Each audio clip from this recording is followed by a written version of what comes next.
an important element of that since I said we'd be recording it. Um, and without further ado, Amy, if I'd let you, I'll turn the mic over to you and let you kick things off for us. Great, thank you so much. Let me unmute myself. Hi, my name's Amy Chatfield. I'm an information services librarian at the Norris Medical Library. Um, there's a Today I'm going to be talking to you about ChatGPT. On this set of slides, which I believe will be available for download once our recording is available, there are some URLs and other websites that I'm showing. So there is also a handout that I'm going to go ahead and put into the meeting chat right now. That'll also be shared a couple other times throughout the meeting, but you don't have to worry about writing down all of the stuff that you're going to see on the screen today because some of it is already written down there for you. So let's go ahead and launch into today's session. So my goals for today is I want to talk to you about who I am and why do I know this stuff. Why would students use ChatGPT for research and writing, and what would this kind of materials look like? I want you to walk away with some options that you can have to modify your assignments to reduce the utility of using ChatGPT. And I also want you to be able to determine if a cited article exists or is a hallucination. I know that Zoom can be a little bit difficult to talk through and have a good rapport with the presenter. So please, if you would like to, if you have questions while I'm talking, please feel free to put them into the chat and I'll address them at the end. If there's something really burning where you can't see the screen or you need to ask me a question right now, feel free to unmute yourself and ask that. But there also will be some time at the end for questions if you'd got some at that point as well. So let's go ahead and launch into it and talk about who I am. Why do I actually know this stuff and who am I? Why am I addressing you? Well, I'm a faculty member at the Norris Medical Library. I've been here at USC since about 2012, but I've been a health sciences librarian for a little bit longer than that.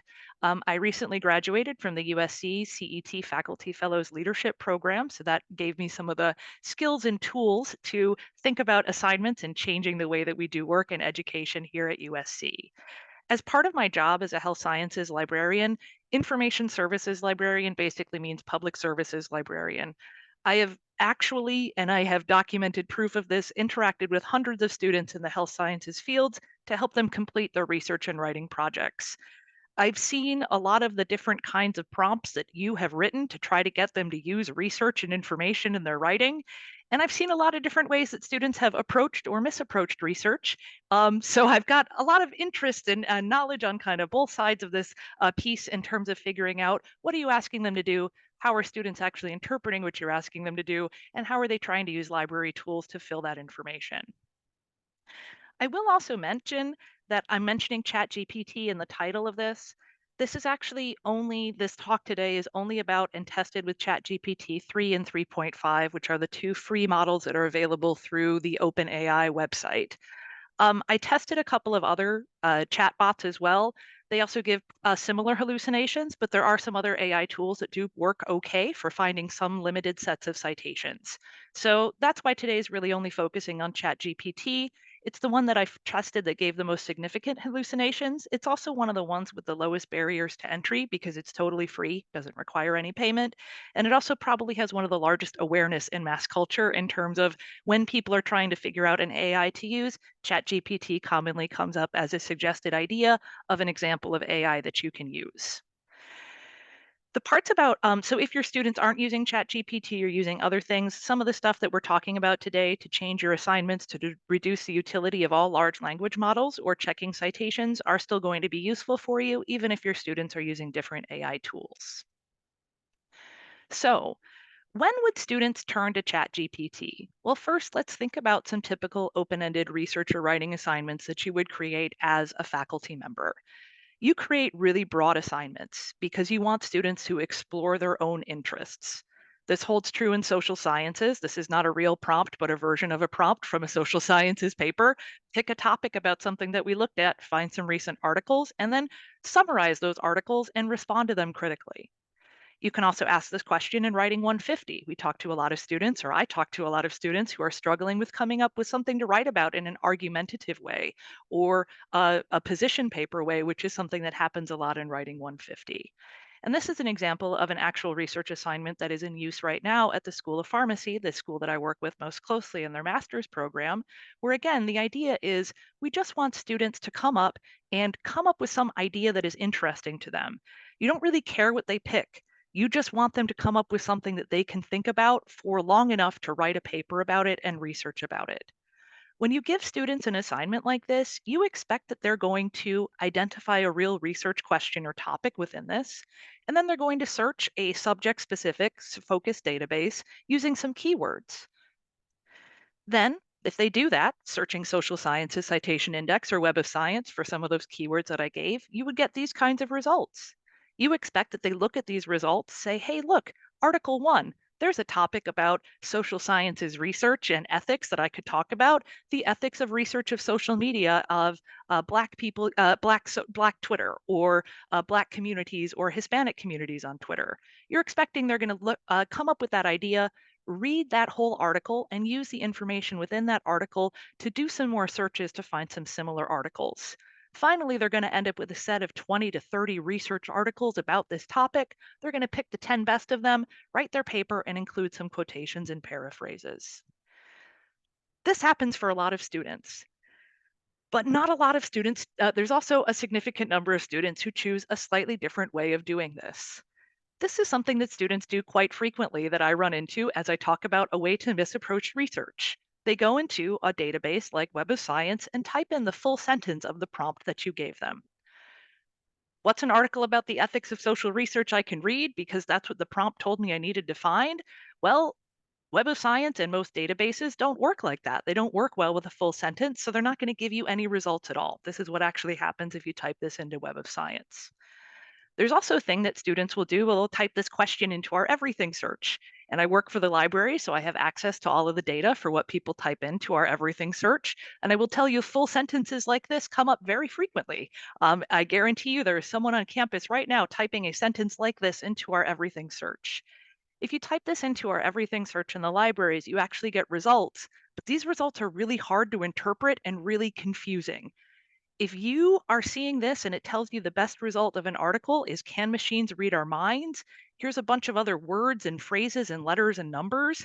If you don't know what an academic research article citation looks like and you're very confused because you don't even know what an interesting article is about social sciences ethics, this stuff isn't very helpful at all. What is helpful?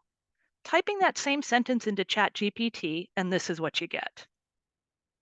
Not just a nice quotation, a summary, not just a nice citation that actually tells me what is the title, what is the author, what is the journal name, but also a really nice summary of it, including if I don't really care that much about doing this assignment, have I found a recent peer-reviewed research article and do I have some quotations in here that I could possibly use in my full paper?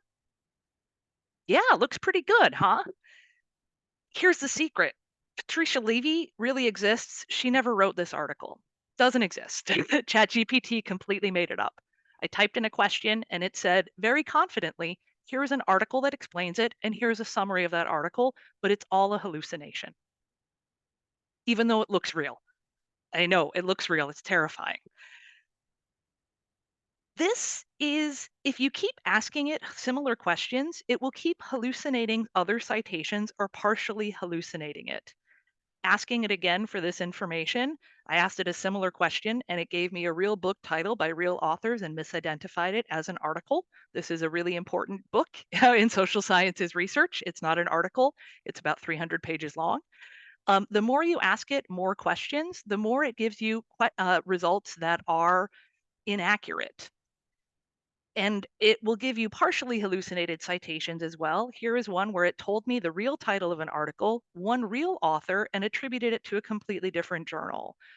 Anthony Greenwald really did write an article about implicit bias in scientific foundations, but it appears in the California Law Review, and it's about laws. It's not about racism from a social sciences behavioral perspective, and it wasn't published in the journal Psychological Inquiry. So all of these things are, the more you ask similar questions in one session, the more likely it is to hallucinate. You are going to keep having these kind of open-ended research and writing assignments. So what are you going to do to make sure that students don't turn to ChatGPT and just cite and quote all of that information that is completely hallucinated? Well, the first thing I will say is that while I'm going to give you some advice here today, a lot of these deliverables are also really individualized. There's a Center for Excellence in Teaching that we have available here to all of us here at USC. It's open to all student staff, all faculty staff, and I think residents, fellows, anybody else who is involved with teaching. Anybody can go and get help from them about assignments or assessments. So if you have an assignment that doesn't work with the things that I'm telling you about today, you can go get one-on-one help with a person from CET. There's also quite a few of our units and schools have different fellows or past fellows, and those folks, part of their role as being a fellow for that year is serving as part of a person who can review those assignments for you. So take a look at who is a fellows for your school, either this year or years past, and they can also be a discipline-specific help for you as well. So here are some other ways and ideas you can change your assignments to help defeat ChatGPT. The first is you can change some deliverables with your assignment. Most schools and units on campus require people to use a certain citation style when writing. So you've already got as part of your assignments in your writing assignment, use APA style for citations. Add the requirement that students add a screenshot of each item that they're citing. This is not very difficult to do because most work that is done academically is done on a screen, or people have a phone so they can take a picture if they're using a physical book or a physical object. But as you, as a faculty, can see that these things all look different. I used Google Scholar and a couple of other databases to find some original research papers, a chapter, and then a website that are talking about different aspects of research ethics. Look at how different all these pages look. If you ask a student to cite 10 research articles and every single article looks exactly the same in terms of having the same font, the names of the authors, and then where the title of the article is in the same place, using the same colors, you'll know that they might have made up those ones and have not actually been able to find the full paper. It's again, also, if someone is really doing this work, it's not that difficult to ask them to do this. They've already found the article, so just take a screenshot and add it into your bibliography. The next thing you could consider doing is adding an annotation to the bibliography. Typically, an annotation is a summary to the cited item, but this is going to be really easy for ChatGPT to fake. As you saw in some of the screenshots earlier, one of the things it's really good at is giving you a very brief anodyne summary of an entire article, all that's made up. So instead, think about some things that you could do that are relating it to something that happened in class or some other aspect of the paper. Maybe there's one quotation that you like from this article that you couldn't fit into your paper. Or if the authors would be on the pro or con side for the debate that we did in class yesterday or last week. You want this to not make it difficult for the students who actually did the work, and you don't want the person who's doing your grading to have to read that cited paper in detail to determine completion and accuracy. But if they're saying that the author of an editorial in the Los Angeles Times promoting a person for president would be for the Republican candidate, you probably know that they're not accurate. They didn't actually look at it. That's probably not true because you wouldn't expect that that's what that editorial would say. A next option that you could consider doing is requiring a search log. A search log typically is something that we librarians recommend that students do as a personal thing, but you could ask them to turn it in. The other thing that is really useful about a search log is that it can also give you an option to help explain to students what is actually my recommendations or my requirements for how I'm anticipating that you do this work. You're giving them the red text and students fill in the black text. If you're including 5 boxes in your list of databases used, you're explaining to them that you probably want them to do about 5 searches in a different subject-specific database. So you can use some of the pieces of this search log to help to explain to students what you're anticipating that they might also actually do. You can also review this as a way to help you think about if they actually did the assignment correctly, were they using the appropriate kinds of databases? And you can also think briefly about whether they use the appropriate kinds of databases for finding the research that they cited. If they say that they search Google Scholar and PsycInfo, but then they cite a web page or a newspaper article, you'll know that that's probably not true because neither Google Scholar nor PsycInfo tend to include newspaper articles or web pages very frequently. They're just databases that are focused on scholarly articles instead.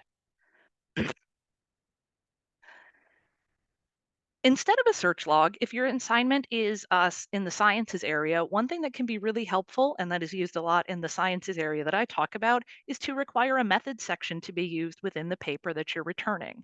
Require them that they include a description of the search methods and there's a selection process in the assignment. So just how did you search for information and how did you select the sources that you chose?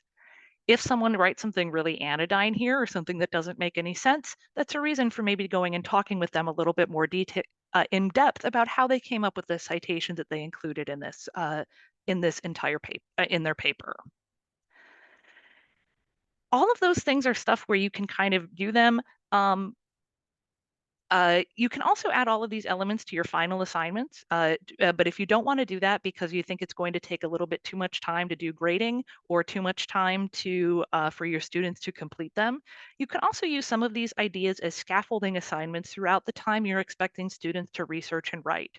The idea of scaffolding is breaking down an assignment into smaller parts and making pieces due at different times. This can also help to explain to students who don't understand time management or the expectations of bibliographic research in your field about how much time you're actually expecting them to spend on working on this assignment. Maybe you give them the writing assignment on March 1st, and on March 15th, halfway through the assignment, you make them turn in a search log that shows that they've done searches in 3 databases, or in an annotated bibliography with 5 items that you think you might want to use, or screenshots of a couple of items that you think you want to use. This can also be something that you can grade and review and look at and give some help to students who might not be on the right path before having that final writing assignment due at the end of the month where, they're going to get their grade or they're going to get they're going to get a good grade or a bad grade. You can always build in some scaffolding in between to help them ensure that they're using appropriate citations and appropriate outside materials as they're developing their writing project for you. The other reason why this scaffolding can be really helpful, just in terms of defeating ChatGPT, is ChatGPT is really hard to get to hallucinate the same source in separate sessions. All of the examples that I was using here about ethics of social science research, it was really going into the weeds and making stuff up. I went back a couple days later and asked it the same questions, and it was hallucinating different things, but completely different authors, completely different journals, completely different ideas. So again, really difficult for it to say, if you're asking someone to write something halfway through and then write something at the end, it's going to be much easier for them to generate those all on their own rather than trying to use ChatGPT to do that. So all of those things are things you can do if you really have time to a small change you could make this semester, maybe. If you've got more time, there's other ways to think about redesigning your assignments in a different way, a more broad way that might also help you. So thinking about moving forward into next summer or next fall, what are some ideas you might do? One option is something called snowballing. And in the library world, snowballing is what we call when you take one article and you look for articles that have cited it and articles that have been cited by it and keep rolling through those different processes both ways. I'm going to recommend using this in a slightly different way by instead you provide one reading within your assignment and then you make students find things that are related to that one reading. Again, ChatGPT is not, you can't upload something and say, find something like this. With accuracy, it will hallucinate other things at you. So asking them to actually do this can be a useful way for you. So instead of you saying just pick an interesting topic, you're going to give them 10 or 15 or 20 interesting articles in the class readings folder. Everybody gets to pick one of them, so they're all doing slightly different topics, and then they need to find some recent things that are related to that original one. This might use ones that are articles that have been cited at or cited by this one, or it might be from the same research team or whatever else makes sense in your field with the way that mentors and mentees and publishing patterns work. I don't know everything about all areas of publishing. You can also provide several seed articles to let students choose one to give them that element of choice still. Another option is to add some kind of analysis, especially involving analysis of a framework that you have provided in class. Instead of just asking someone to select a controversial topic and then explain why it's controversial and selecting a position to argue for it, ask them to find 2 editorials that are going for and against the topic and then analyze one of their arguments. Rather than writing my own, I'm going to analyze the analytical framework or the argumentative framework that someone else created. The other thing that you could ask them to do is to, rather than create something brand new de novo is to take something similar and then analyze it or write a rebuttal to that using the same argumentative framework and similar information resources. So I've read someone else's article, they use data and stats from these places. I'm going to use data and stats to support the same thing or support the opposite view. Different ways to think about it. You can also think about adding the assignment to include some creative thinking that can be demonstrated. ChatGPT can do creative stuff like design a study, but it can't actually do things that are connected to what is happening here at USC. You can ask it to design a research study using a specific new research method, but it will tell you that that study you can do this study and it costs $1 million, or it involves a cell line that is imaginary that doesn't exist yet. So tying your work to the real world will help make ChatGPT a little bit less useful because ChatGPT has no idea what is an actual feasible study using the tools that we have at USC. Doesn't know what computer programs we have available, and your students technically have the ability to do that. It's on the website for your research arm or for your research group. So we thought about changing some of our ideas. I don't see any questions, or I don't see anything in the chat, so we'll go ahead and move on into the next piece of this, which is talking about looking for some clues for ChatGPT generated citations and determining if there's a real article in existence. Now, I do want to say that involving all of this is, as far as I am aware, there is no way to look at a whole text and to say this is definitively AI generated. There's no way to do that. Also, the presence of one or more hallucinated citations or inaccurate citations don't prove that someone did plagiarism or did some academic misconduct. So don't think of this as a catching way to catch people. This is an opportunity to start a conversation with a student about how they approach that work. Some of the things that I'm going to show you about a mistake in a citation could also be accidentally generated by someone who is getting confused and has 5 papers and accidentally puts together information from a couple papers. So don't ever think about, oh, I found this citation that looks odd or looks weird. I'm going to, go all guns on fire at this student. Don't do that. This is an opportunity to start a conversation with them to talk about how they approach this work and how they can authentically use other people's information appropriately in their own academic work. So how are we going to determine, look at these citations? What are some clues that you might have?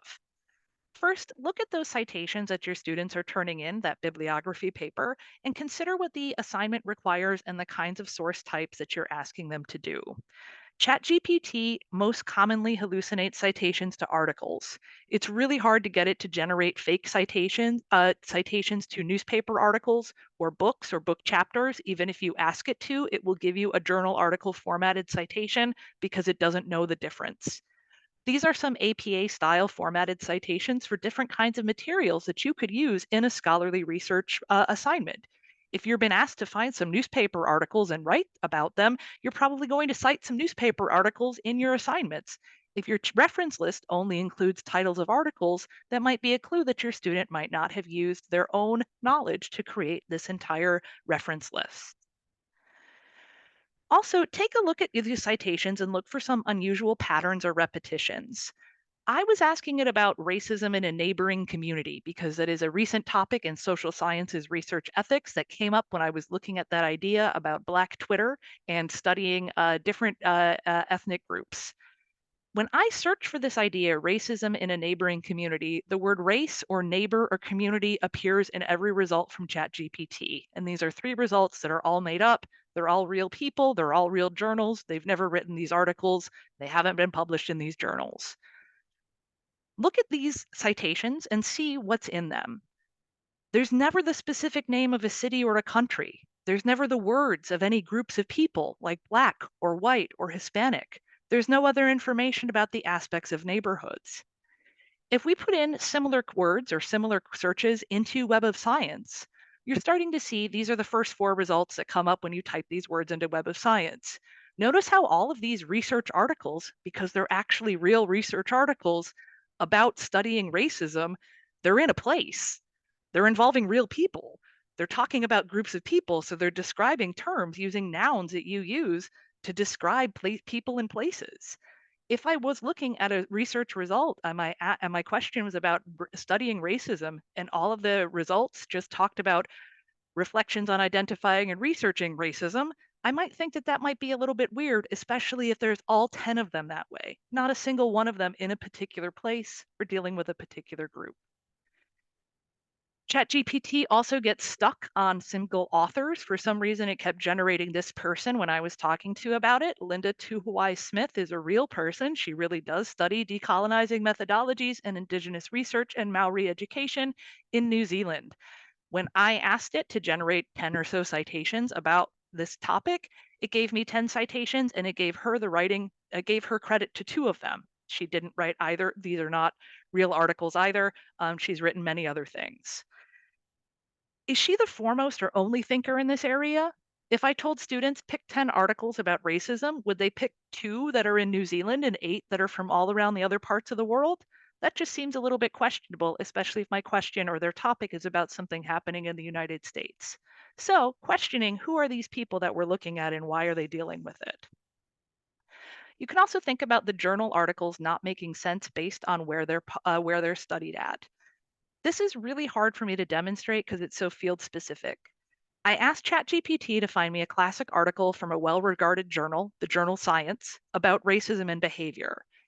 There isn't anything that they could find in that because it's not connected to the internet. So what it gave me was the title of a real book written by these real people and assigned it as assigned it as an article written in Science.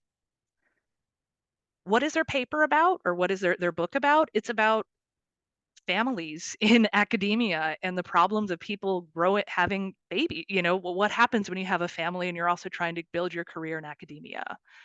This is the homepage of Science. This is what they say that they're publishing. Would Science ever really publish anything about social sciences research about academia? That's not really in their remit. They don't really care a lot about that. They're really much more focused on new lab science results and disseminating those. So I would be questioning this, looking at it to going, why would Science publish something about this? Is it a book review? What's going on with this?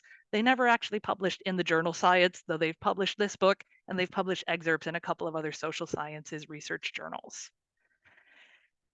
This can always be really difficult because depending on the exact question, your students might only use articles from one person or other things, but this kind of repetition can be something to take a look at.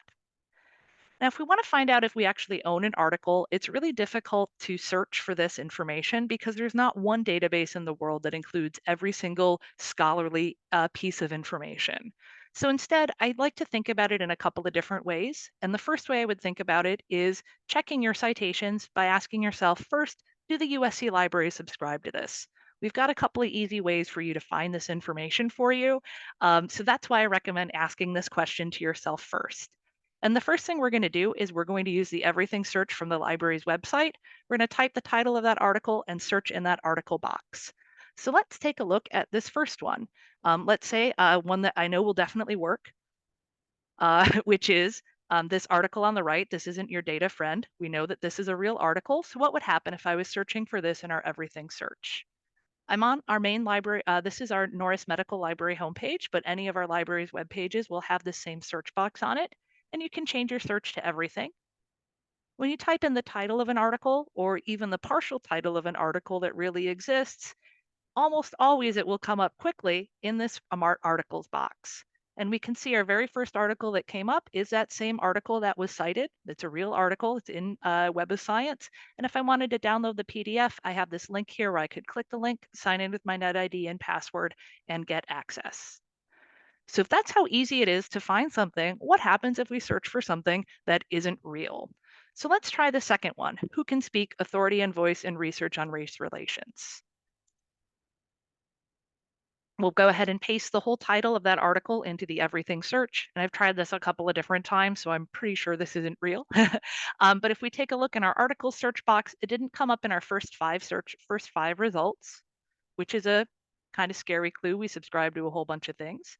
But we can click see all results, and this will show us all of the library's holdings that are articles that include these words in the title. And we're seeing it's usually pretty good at organizing them by relevance so that we're not seeing this first one come up here first is certainly a concern for me. The other thing that I would say is at this point, if I was looking for this, is in this citation, they've given me some other information. It's from the year 2001, and the author name is Helen Johnson. So I could try adding in the name of the author into my search. And I also have my date limiters where I could search and limit this to 2001 to the present, or 2001 to 2001. I tried this search a couple of different times in a couple of different ways, and I never found it within our library catalog holdings. So that is why I'm feeling pretty good about answering question 1 for these. Do the library subscribe to or own this article? For the one on the right, we definitely have it. For number 2, we do not subscribe to it. It is not available in our library holdings. Doesn't mean it doesn't exist in the world, just means we have to move on to question 2, which is, can I confirm that this citation exists? Maybe the student doesn't go to USC. They have another site, they have access to another library, so they bought it from there, or they get a subscription to Race in Class on their own. So here are some articles or items where if I put these into the everything search, I don't get any good results. What am I going to do to answer these and move on? So the first thing that I'm going to do is to try using Google to find the item. I prefer regular Google over Google Scholar because Google Scholar limits your results to things it considers scholarly and where the full text is available to Google spiders. Google Scholar can bring up things like the title on a faculty's CV or a web page or a page from a conference showing a title, which are skipped by Google Scholar. So let's go to regulargoogle.com and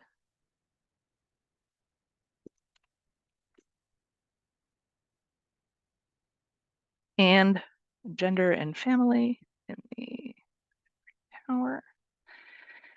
And when we search for the title of that first article, or the article that ChatGPT gave us about Do Babies Matter? Gender and Family in the Ivory Tower, it automatically is giving me some results that look a little bit weird, including an Amazon webpage or a page from Rutgers University Press, the actual publisher of this book, that tells me a little bit more about this book and lets me know that, yeah, I can verify that the citation that my student gave me here, Do Babies Matter?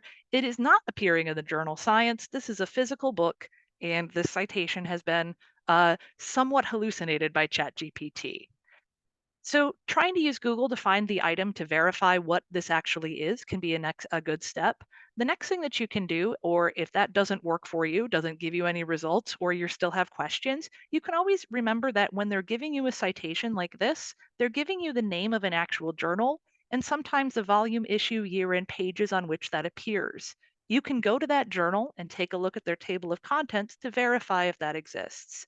So let's go ahead and take a look at the journal Race and Class. And again, we're using Google to find the homepage for the journal, not because USC may or may not subscribe to it. And at this point, we're not trying to figure out, can USC buy this or have access to this? We're just trying to figure out, does this thing exist? So here we have our Race and Class, the journal itself. And I can browse through all of our issues to find our issues from 2001. It doesn't actually give me our the citation that was generated by ChatGPT doesn't give me a volume or issue, but I did look through all 4 of these to see if there's anything by Helen Johnson.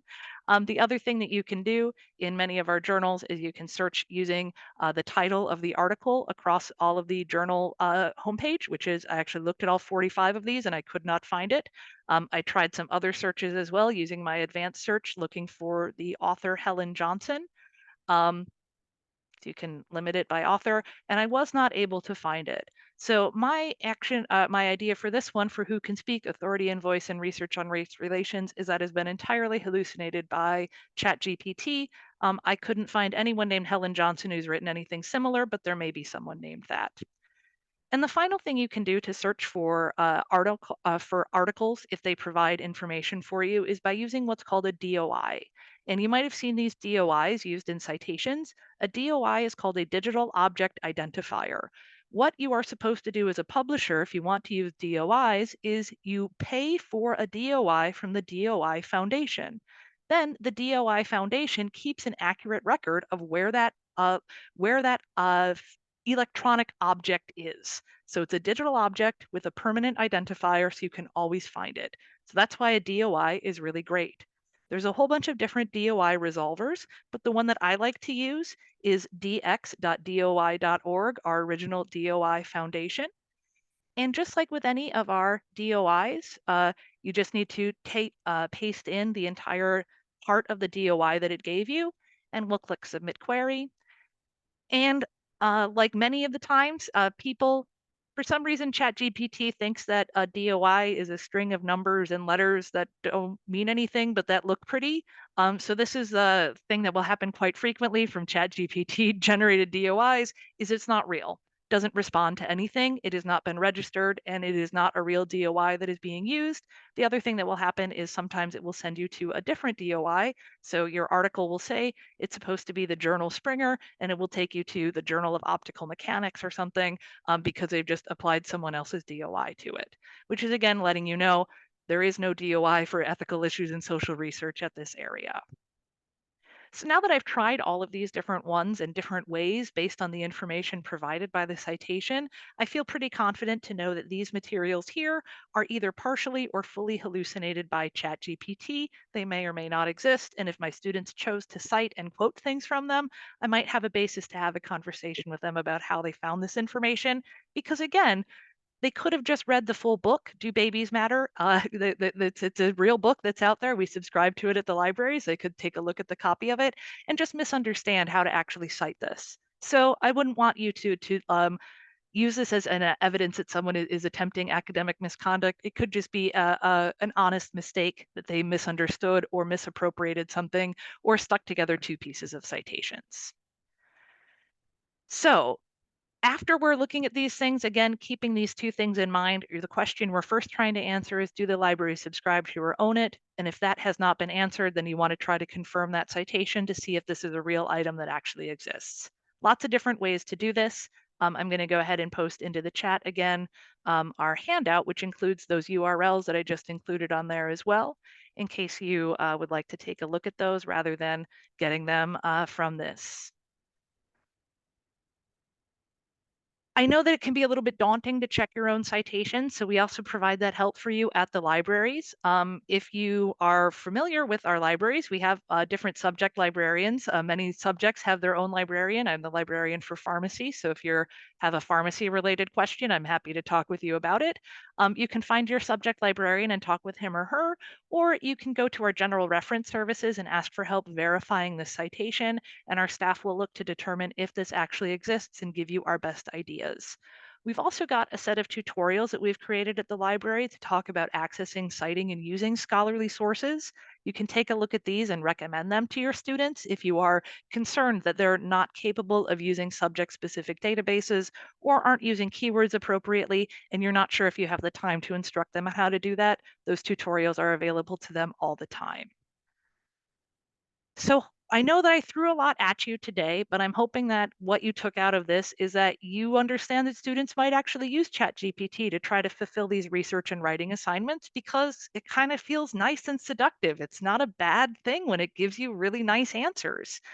You have some ideas about what these fully or partially hallucinated citations might look like, how you might change your citations or change your assignments and deliverables to make sure students aren't able to use ChatGPT as effectively, and how to actually determine if that cited article you found exists or is a hallucination. I know we've got a couple more minutes left for timing. I went a little longer than I anticipated, for which I apologize. But we can definitely going to leave my screenshot up there for a couple of minutes with my email and phone number on it. Feel free to contact me after this session if you would like to. But I'm going to go ahead and stop sharing, and we'll open it up for questions through chat or verbally if you want to unmute.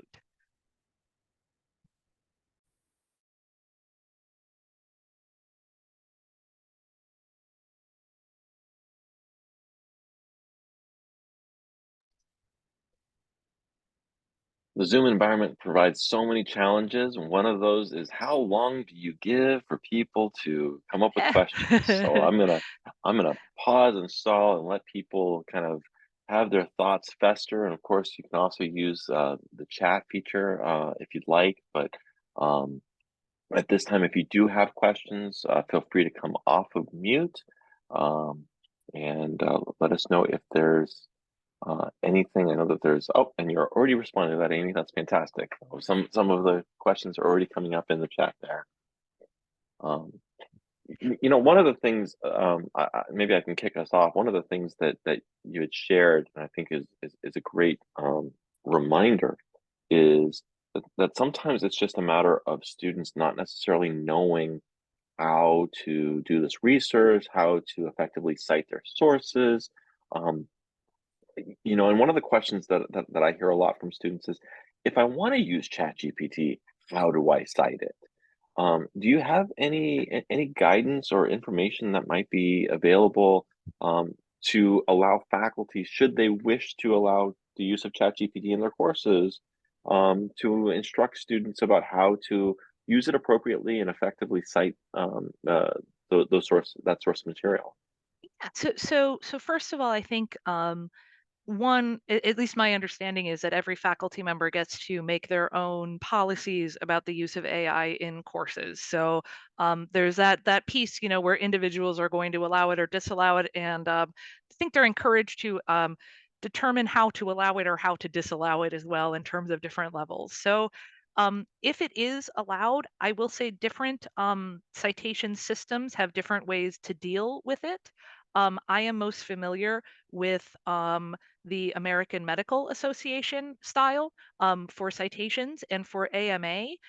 They have decided as an organization that AI is never allowed to be cited as an author for something, because they don't want people, again, the idea of making recommendations for something can help change people's behavior. So they're coming out and saying that you're not allowed to. So any of the AMA, in the AMA manual, there is information about how to cite large language models like ChatGPT. And it is, again, more of a, um, I've put it on our AMA guide. We've got a couple of different citation guides that have some information on it. So different disciplines have kind of come up with different ways to manage this. I will say not all of them do. So I know that APA, I believe, has some, the American Psychological Association, they have issued some guidance about AI in citations and how to cite it. But I don't think like the National Library of Medicine or some of our other groups have come up with it. Typically, I mean, I would follow the same sort of rules as any other rule of citation, which is the goal is to show where the information or idea or fact or picture or whatever, if it was not generated by you, to note that information and whatever your citation says. And then in the at the bibliography at the bottom, the goal of the citation is to explain to someone else who's reading it, where did this information come from and how can I go back and do it myself? So probably you're going to include the name of the large language model or AI program that you used, the date that you used it, and potentially maybe even the prompt or prompts that you used to actually help generate it. And definitely the date and time that you used it would probably be helpful, just in terms of there are other AI large language models that are connected to the internet that are searching new newspapers and new research articles that have been published in various ways. And so I would hate for someone to, you know, not include the date on there and then be dinged for missing something or not gathering something. Yeah.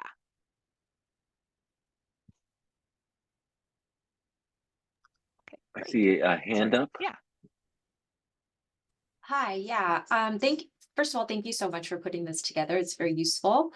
And I'm wondering now, knowing that it's kind of up to each faculty to make their own rules, is there a plan for USC to, have some sort of top-down official guideline or code of conduct that they'll issue to students and faculty at some point? Is that even I know AI is kind of just, especially generative AI is now a new tool that's being discussed in all sorts of industries and verticals, but for Yeah. students, I just wonder, is that a plan? Because I do appreciate that we are having these opportunities to discuss it, but sometimes it's nice to just have like a rule book or a guidebook. And I just wonder if that's in the works. Jacques, do you know? Because I know there's lots of different groups on campus talking about it, but I don't know about overall policy. Jacques, do you have any ideas? Yeah, Michaela? so I think that's a fantastic question, and it's one that's constantly being brought up and discussed. And I one of the things that Amy just said in terms of citing and including the date and time. So I will say, as of today, this is the where we're at. There is no official plans to create a policy per se. And the reason for that is that we want to encourage individual instructors the opportunity to either embrace the use of AI in their courses, or when it's not appropriate, to completely deny it.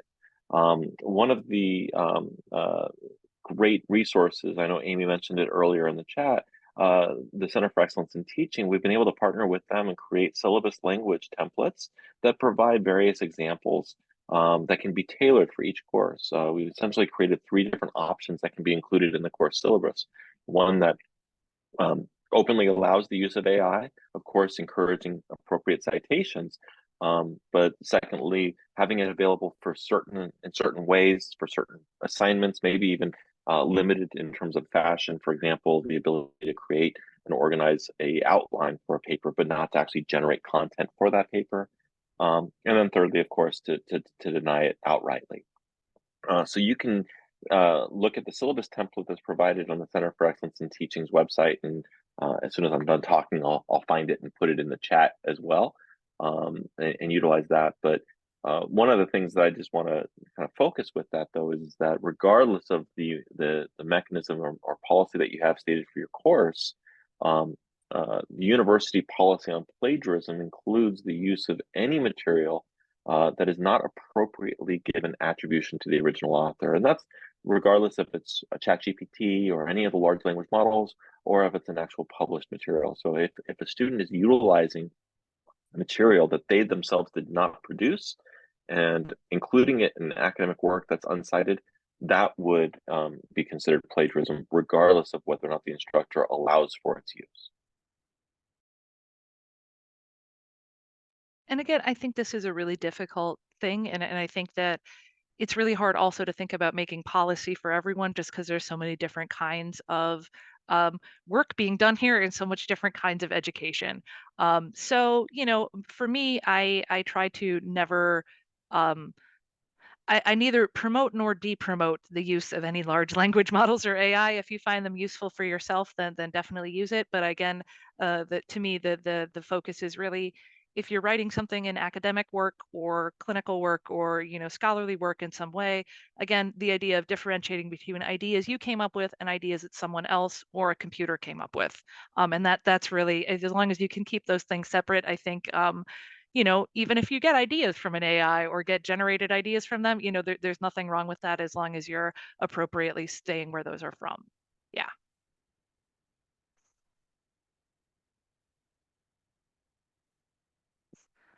All right. Any other questions? And again, I also do think that, talking to your university, this is something that I think each of the I know Academic Senate has talked about it, so I think it's also something where if you have a faculty organization or faculty body, it would be really useful for your body to describe that and discuss that. I know the School of Pharmacy Faculty Governance has been discussing it. I don't know their final answer yet, but it is something that I think is highly discipline specific. So I think your school will come up with the best answer for your school, better than an answer that then the whole university could come up with. Yeah. All right. Well, it appears that we have come to the end of questions. Amy, I want to thank you again for just such a wonderful presentation. I know I personally learned a lot about the limitations of ChatGPT, especially emphasizing its prevalence for hallucination, and added some tools to the tool belt that I'll be able to share with faculty colleagues as they ask questions about this. I also greatly appreciate the caution that you've shared.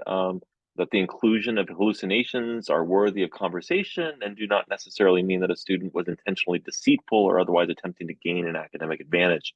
I think that's a great tip to bring out. And I also want to encourage faculty that if you have questions about whether or not something may be a violation, to contact our office, academicintegrity@usc.edu, or academicintegrity.usc.edu, depending on if you want to look at our website or email us. But we are available for consultation. So once again, Amy, thank you so much. And thank you everyone for attending our kickoff event for this week's Academic Integrity event, Academic Integrity Week. And please look at our website to look at the full slate of sessions that we have coming up. So thank you so much. Thanks, everyone. Have a good rest of your